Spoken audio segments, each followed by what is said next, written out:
bon, j'avais déjà cheminé avec différentes approches. Je vivais des moments de présence, mais en fait, je savais pas comment j'y arrivais. Et puis d'un seul coup, j'en sortais, mais je savais pas non plus comment. Et c'était extrêmement frustrant, je me souviens. Et aussi, c'était... Alors, je me disais qu'il y avait quelque chose qui allait pas chez moi, que je faisais pas ce qu'il fallait. Et puis en fait, j'avais aussi... du coup, je rencontrais des méthodes, des écoles, mais en fait, qui me demandaient toujours d'aller vers quelque chose qu'il fallait atteindre. Et donc, il y avait quelque chose toujours dans l'effort et dans... Il faut pas être là où je suis, il faut être plutôt comme ça. Et en fait, c'était ni paisible, ni agréable, c'était assez fatigant et j'étais dans cette espèce d'aller-retour continuel que je comprenais pas. Et avec le focusing, j'ai vraiment pu d'abord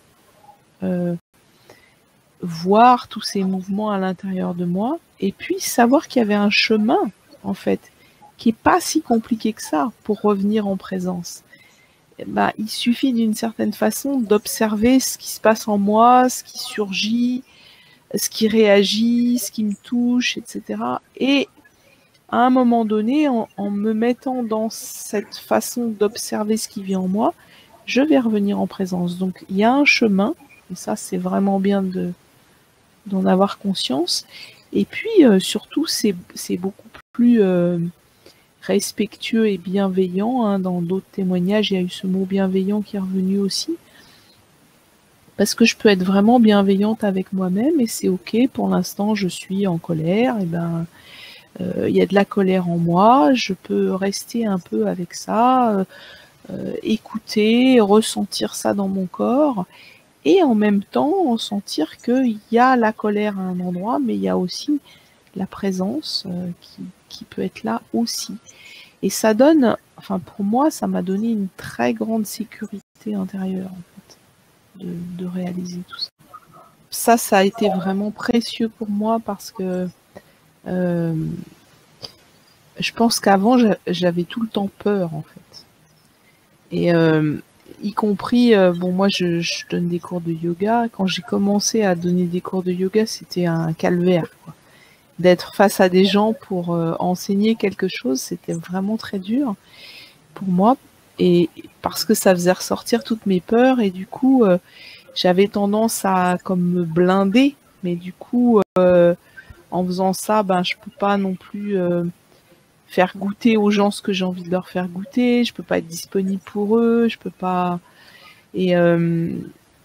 Et ça a été vraiment... Alors, j'ai commencé à apprendre un peu à ouvrir des choses avec le yoga, mais ce qui a été vraiment fondamental, c'est avec le focusing, où j'ai pu vraiment non seulement continuer à faire ça, à ouvrir, mais aussi voir les peurs. Et j'ai vraiment fait des expériences où j'ai pu avoir super peur et rester avec ça et en même temps être pleinement disponible aux gens.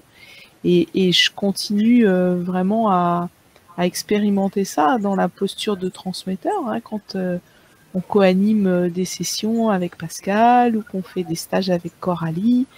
Et ben, moi j'ai peur en fait de me retrouver dans des postures que je connais pas, où c'est la première fois pour moi, où je vais devoir faire quelque chose. Mais en fait, c'est ok aussi que la peur soit là parce que elle va pas prendre toute la place, elle va pas me submerger.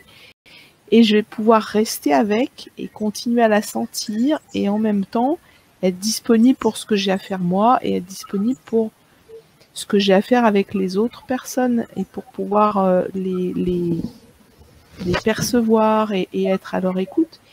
Et de faire cette expérience-là, moi, ça me donne, encore une fois, je vais revenir sur la confiance, la sécurité et aussi une grande puissance. Parce que qu'est-ce qui peut m'empêcher de faire vraiment ce que j'ai envie de faire? Si je peux rester avec la peur et faire quand même ce que j'ai à faire, quelque part, voilà, je finis par être vraiment tranquille avec ma peur. Donc ça, c'est super chouette.